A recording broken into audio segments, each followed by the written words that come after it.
इयम् आकाशवाणी। सम्प्रति वार्ताः श्रूयन्ताम्। प्रवाचकः कृष्णप्रसादोपाध्यायः।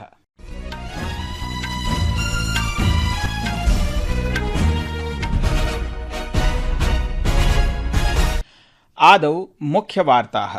प्रधानमन्त्रिणा नरेन्द्रमोदिना कथितं यत् भारतं विकासं परम्पराञ्च स्वीकृत्य अवश्यम् अग्रे गच्छतु, राष्ट्रम् औपनिवेशिकमनोवृत्तिञ्च त्यजेदिति च। महानदी कोलफील्ड लिमिटेड इति संस्थया ओडिशाराज्ये 35 मिलियन टन इति क्षमतायुतौ नूतनौ कृष्णाङ्गारागारौ उद्घाटयिष्यते। अमेरिकादेशः कनाडादेशेन सह व्यापारसंवादं निरस्तं कृत्वा नूतनमूल्यानि च शीघ्रमेव घोषयिष्यति। अन्ताराष्ट्रिय परमाणु ऊर्जा संस्था इत्यनेन उक्तं यत् 12 दिवसानां इस्राएल ईरान युद्धानन्तरं गल्फ प्रदेशेषु विकिरणस्य स्तरः सामान्यः एव अस्ति इति। भारतीय बैडमिंटन क्रीडकौ आयुष शेट्टी तन्वी शर्मा च यूएस ओपन इति बैडमिंटन क्रीडायां पुरुष महिला एकलयोः उपान्त्यस्पर्धां प्रविष्टवन्तौ। अपि च अंडर-19 इति क्रिकेट क्रीडायां होब नगरे प्रथमायां युव एकदिवसीय क्रीडायां भारतेन इंग्लैंड दलं षड्स्तोभैः पराजितम्। अथ वार्ताः विस्तरेण। प्रधानमन्त्रिणा नरेन्द्रमोदिना उक्तं यत् राष्ट्रं विकासं परम्पराञ्च स्वीकृत्य अवश्यम् अग्रे गच्छत्विति। नवदेहल्याम् आचार्य विद्यानन्दजी महाराजस्य शतवार्षिकोत्सवस्य उद्घाटनं कुर्वन् प्रधानमन्त्री अवदत् यत् एतस्य संकल्पस्य आधारेण सर्वकारः देशस्य सांस्कृतिकस्थलानां तीर्थस्थलानां च विकासं कुर्वन् अस्ति। प्रधानमन्त्री अवदत् यत् केन्द्रेण प्राकृतभाषायै शास्त्रीयभाषायाः स्थानं प्रदत्तमस्ति। भारतस्य प्राचीन पाण्डुलिपीनां डिजिटलीकरणायै अभियानमपि प्रचलति। सः राष्ट्रम् औपनिवेशिकचिन्तायाः मुक्तं कर्तुं प्रार्थयत्। हम भारत की प्राचीन पांडुलिपियों को डिजिटाइज करने का अभियान भी चला रहे हैं। इसमें बहुत बड़ी मात्रा में जैन धर्म ग्रंथों और आचार्यों से जुड़ी पांडुलिपियां शामिल हैं। अब हम हायर एजुकेशन में भी मातृभाषा को बढ़ावा देते हैं और इसलिए मैंने लाल किले से कहा है, हमें देश को गुलामी की मानसिकता से मुक्ति दिलानी है। हमें विकास और विरासत को एक साथ लेकर आगे बढ़ना है। कार्यक्रमोऽयम् आचार्य विद्यानन्दजी महाराजस्य शततमे जन्मोत्सवावसरे भगवान् महावीर अहिंसा भारती न्यासेन सह सर्वकारेण आयोजितायाः एकवर्षात्मिकायाः राष्ट्रिय श्रद्धाञ्जल्याः औपचारिकारम्भस्य निदर्शनम् आसीत्। कोल इंडिया इत्यस्य सहायक संस्था महानदी कोलफील्ड लिमिटेड इत्येषा संस्था ओडिशा राज्ये 35 मिलियन टन इति संयुक्त क्षमतायुतयोः नूतनयोः अंगारागारयोः उद्घाटनार्थं सज्जितास्ति। सुभद्रा आगारः बलभद्र आगारश्च राज्यस्य अंगुलमण्डलस्य तालचेर अंगारक्षेत्रेषु स्थापिताः भविष्यन्ति इति अस्माकं संवाददात्रा संसूचितम्। MCL इत्यस्य मतेन सुभद्रा आगारे अस्य वित्तीय सत्रस्य अन्तपर्यन्तं प्रतिवर्षं 25 मिलियन टन इति कृष्णाङ्गारस्य उत्पादनं भविष्यति इति निर्धारितमस्ति। अमेरिकीय राष्ट्रपतिः डोनाल्ड ट्रम्पः कनाडादेशेन सह व्यापारसंवादस्य समाप्तेः घोषणाम् अकरोत्। अमेरिकादेशस्य कनाडादेशेन सह नूतनशुल्कपरिमापः शीघ्रमेव घोषयिष्यते इति सः उक्तवान्। सोमवासरतः एषः करः प्रभावी भविष्यति। अन्ताराष्ट्रिय परमाणु ऊर्जा संस्थायाः महानिदेशकः राफेल मारियानो ग्रोसी इत्येषः अवदत् यत् इस्राएल ईरान देशयोः मध्ये 12 दिवसानां द्वन्द्वानन्तरं गल्फक्षेत्रे विकिरणस्य स्तरः सामान्यः एव अस्ति। परं ईरान देशस्य अनेकेषां परमाणुस्थलानां महती क्षतिः अभवत्। श्री गोशी इत्ययम् अन्ताराष्ट्रिय विकिरण निरीक्षण व्यवस्थायाः माध्यमेन नियमितरूपेण IAEA इत्यस्मै प्रतिवेदयन् क्षेत्रीय दत्तांशम् उद्धृत्य उक्तवान् यत् एतत् 48 राष्ट्रसमूहः कथमपि परमाणु ऊर्जा रिएक्टर इत्यतः महत्वपूर्णं रेडियो एक्टिव इत्यस्य निर्गमनं ज्ञातुं शक्नोति इति।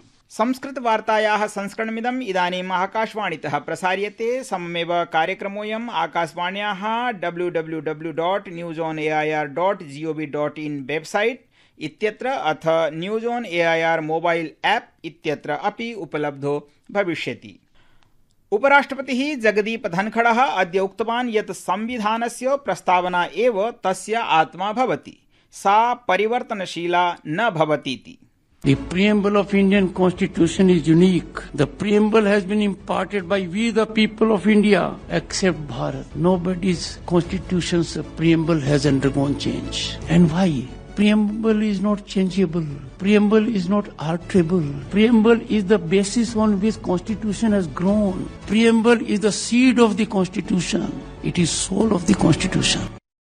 नवदिल्ल्यां पुस्तक विमोचन कार्यक्रमं सम्बोधयन् श्री धनखडः अवदत् यत् आपत्काले जनाः प्रायः दासत्वं प्राप्नुवन्ति स्म, तस्मिन् समये प्रस्तावनापि परिवर्तितेति। भारतस्य केन्द्रशासितप्रदेशे जम्मूकश्मीरे स्थितायाः किशनगंगा रत्ले जलविद्युत् परियोजनायाः विषये तथाकथित मध्यस्थन्यायालयेन प्रदत्तः निर्णयः भारतदेशः निराकृतवान् इति।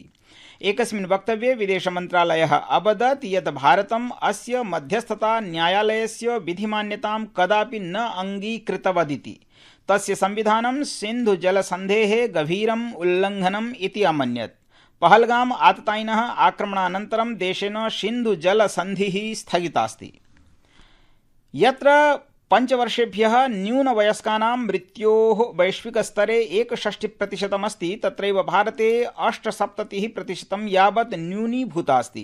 केन्द्रीय स्वास्थ्य मन्त्रालयः अवदत् यत् मसूरणा व्याप्तिं वर्धयितुं निरन्तरं ध्यानं दत्त्वा भारतेन अल्पसेवायुक्त जनसङ्ख्यां प्राप्तुं सक्रियं समावेशीयञ्च समीकरणं स्वीकृतमस्ति। मन्त्रालयः अवदत् यत् व्याक्सिनेशन इति अत्यन्तं शक्तियुतं मितव्ययी च सार्वजनिक स्वास्थ्य उपायेषु अन्यतमम् अस्ति। ईरानदेशेन अद्य इस्लामिक रिवोल्यूशनरी गार्ड्स क्रॉप्स इत्यस्य सेनापतीनां सैनिकानां परमाणुवैज्ञानिकानां इस्राएलदेशेन सह 12 दिवसीय युद्धे मृतानां नागरिकाणां च राजकीय अन्त्येष्टिक्रिया समारोहः आयोजितः। युद्धकाले मृतानां 6 ईरानीजनानाम् अन्त्येष्टिक्रियायां भागं ग्रहीतुं राजधानी तेहरान नगरस्य आजादीतिवीथ्यां सहस्रशः शोकसंलिप्ताः जनाः समागताः। इस्राएल देशस्य रक्षासेनायाः आक्रमणेन ईरान देशस्य IRGC इत्यस्य प्रमुखः हुसैन सलामी, एकः एरोस्पेस फोर्स सेनापतिः, एकः शीर्ष सेनापतिः, अन्ये भटाश्च वीरगतिं प्राप्तवन्तः। गुजरातस्य पंचमहल मंडलांतर्गतं गोधरायां स्थिते श्री गोविंद गुरु विश्वविद्यालये अद्य केन्द्रीय गृह सहकारिता मन्त्री अमित शाहेन विभिन्नानां विकासात्मक परियोजनानाम् आभासीय माध्यमेन उद्घाटनं शिलान्यासं च विहितम्। सः नवनिर्मितस्य सेंटर ऑफ एक्सीलेंस इति भवनस्य उद्घाटनमपि कृतवान्। अद्य वायव्य पाकिस्तान प्रदेशे आत्मघाती आक्रमणे न्यूनातिन्यूनं 16 पाकिस्तानी सैनिकाः मृताः, 29 जनाः अपि व्रणिताः। तेषु 10 सैनिकाः 19 नागरिकाश्च आसन्। पाकिस्तानस्य तालिबान इत्यनेन सह सम्बद्धस्य हफीज गुल बहादुर इत्यस्य सशस्त्र समूहस्य आत्मघाती बम्ब वर्षक इति विभागेन आक्रमणं स्वीकृतम्। ऋतुविज्ञान विभागेन आगामीषु 6 दिवसेषु उत्तर पश्चिम मध्य पूर्व पूर्वोत्तर भारतस्य च केषुचित् भागेषु अतिवृष्टेः पूर्वानुमानं कृतमस्ति। दक्षिण प्रायद्वीपीय भारते अद्य तमिलनाडुराज्ये तटीय कर्नाटक केरलयोः च प्रचण्डवृष्टिः भविष्यति। अस्माकं केरल संवाददात्रा ख्यापितं यत् ऋतुविज्ञान विभागेन अद्य राज्यस्य 6 मण्डलेषु ऑरेंज अलर्ट इति सञ्चेतना प्रसारितास्ति। अन्ते क्रीडावार्तायाम् अस्य वर्षस्य US ओपन बैडमिंटन क्रीडायाम् अद्य प्रातः USA देशस्य आयोवा नगरस्य काउन्सिल ब्लफ्स नगरस्य मिड अमेरिका सेंटर इति मध्ये भारतीय युव क्रीडकौ आयुष शेट्टी तन्वी शर्मा च प्रबल प्रदर्शनेन सेमीफाइनल स्पर्धां प्राप्तवन्तौ। अंडर 19 इति क्रिकेट क्रीडायां ह्यः होब नगरस्य काउंटी क्रिकेट क्रीडाङ्गणे प्रथमायां युव एकदिवसीय क्रीडायां भारतेन इंग्लैंड देशः 60 स्तोभैः पराजितः। प्रथमं बैटिंग इति कर्तुं निश्चितं कृत्वा आतिथेय इंग्लैंड देशः केवलं 74 धावनाङ्काः रचितवान् इति वार्ताः।